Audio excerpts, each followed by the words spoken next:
আপনি কখনো ভেবেছেন কি ফেলে দেয়া ডিমের খোসা গুঁড়ো করে তৈরি হবে পাউডার, যা হবে গবাদি পশুর পুষ্টিকর খাবার এবং তা ব্যবহার করে বাড়ানো যাবে মাটির উর্বরতা।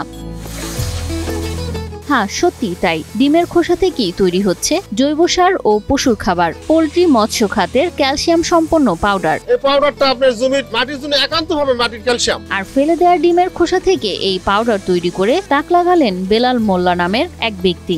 এই ডিমের খোসাটা আমি নিজে সংগ্রহ করে পরিষ্কার করার পর পাউডার তৈরি করতেছি। কোনো টাকা ইনভেস্ট না করে মাসে 15 থেকে 20,000 টাকা আয় করছেন বেলাল। পুঁজি ছাড়াই সফলভাবে ব্যবসা করছেন তিনি। ওদেরকে বেতন দিয়ে আমার 15 থেকে 20,000 টাকার মতো টিকে, এতে আমি অনেক উপকৃত। বেলাল মোল্লা দীর্ঘদিন ধরে জেলার বিভিন্ন হ্যাচারি থেকে বিনামূল্যে ডিমের খোসা সংগ্রহ করতেন, পরে এটি বগুড়ায় বিক্রি করতেন। আমি তো লিটারে ব্যবসা করতাম, পাশাপাশি ডিমের খোসা ঢোয়াতাম। 8 থেকে 10টা হ্যাচারি থেকে ডিমের খোসা ঢোয়াতাম। ডিমের খোসাগুলো নিয়ে আসে আমরা এক জায়গায় ফেলে রাখতাম। বগুড়া থেকে কিছু লোক আসে আমাদের কাছ থেকে টিকাতে কিনে নিয়ে যেত। কিন্তু যখন তিনি জানতে পারলেন এই খোসার পাউডার মাটির উর্বরতা বাড়াতে এবং মৎস্য ও পোল্ট্রি খাতে ক্যালসিয়ামের যোগান দিতে পারে, তখন তিনি স্থাপন করলেন নিজস্ব কারখানা। তখন খোঁজ খবর নিয়ে দেখলাম যে এরা জৈব সার তৈরি করতেছে। এটি শুধু জমি উর্বর করছে না, বরং গবাদি পশুর খাদ্যেও গুরুত্বপূর্ণ ভূমিকা রাখছে।